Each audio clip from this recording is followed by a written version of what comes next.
Hello, how in the world are you? Hope you're still doing great. We're going to deal with step 2 at this particular time. Came to believe that a power greater than ourselves could restore us to sanity. When I first came around and started hearing about the steps, I remember reading a book where it said, first we came, then we came to, then we came to believe. In other words, I had to come around people who had the information. That was the first start. I had to actually be around it and hear it. First I came, not necessarily believing, not necessarily understanding, actually not necessarily wanting to be there because I was forced to be there by other agencies. So first I came reluctantly, but I came. Then I came to, it sparked my interest. I started understanding some things. I actually started to believe that the people telling stories were telling the truth. I came to, I woke up. And then gradually I came to believe. But what did I come to believe in? Well, if we go back to step 1, it tells me what I really need to believe in. When we left step 1, we kind of left people laying in the middle of the floor powerless.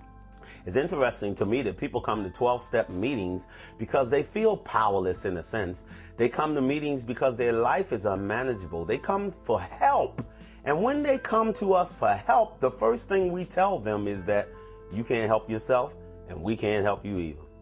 I mean, that's kind of strange. I mean, we leave them laying in the middle of the floor. The first thing we tell them is that you are powerless. Your willpower will not help you in this instant. A friend of mine used to say, if you have a diarrhea and you just try to use your willpower against diarrhea, see if it works.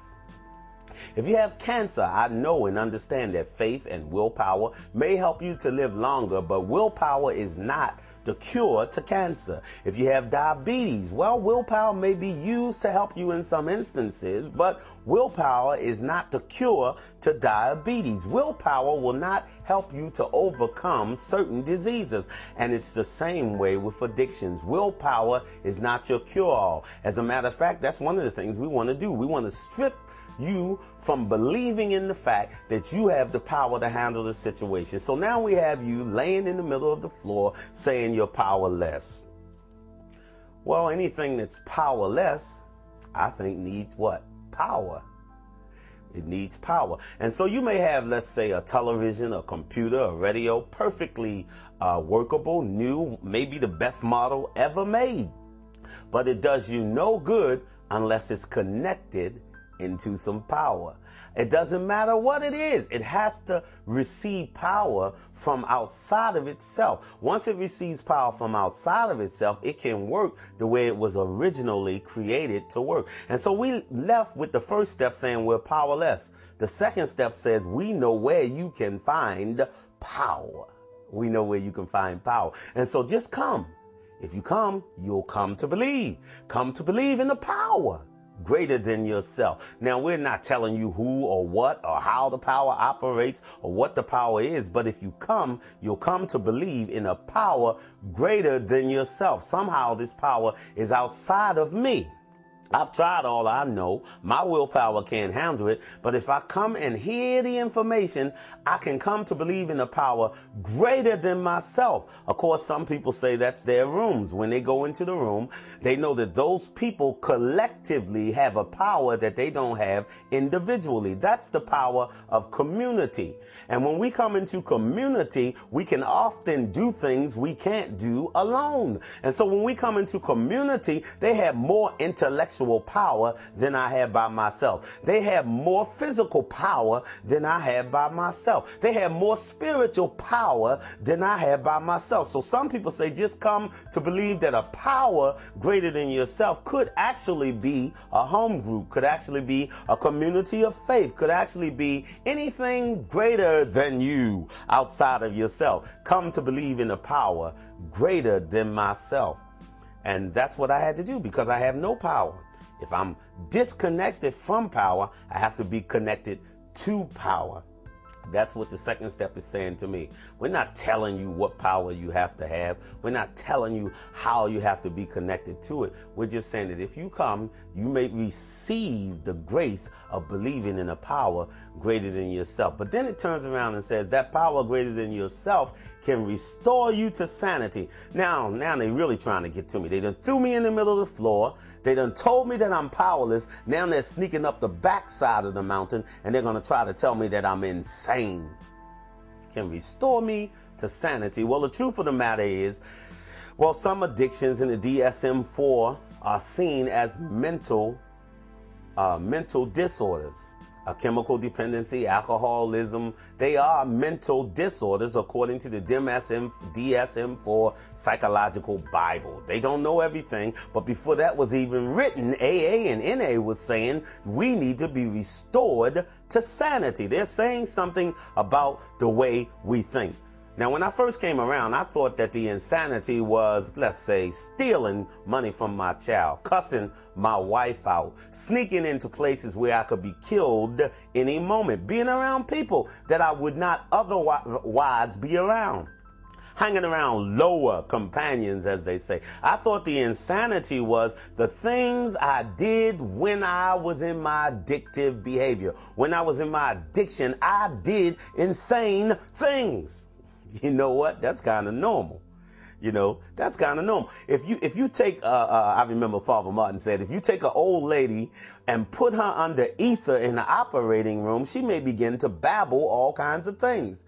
That doesn't mean she's insane. That means she has drug-affected behavior. You can take somebody that never used a certain kind of drug, and they may start to act a certain way under the influence of that drug. You may even take somebody to play the horses, and they may get excited and get elated and act a certain way while they're playing the horses. That does not mean that they're necessarily addicted to playing the horses. They may do it that day and never do it again in their life. They had a good time. You know, their endorphins were jumping up and down or something. But that does not mean that they're insane. What do we mean when we say restore us to sanity? Well, Bill W., who helped write the steps, Bill W. wrote the steps. He was asked one time, what do you mean by insanity? And he said he meant by insanity not the things we do when we're operating in our addiction, but let's say we stop our addiction.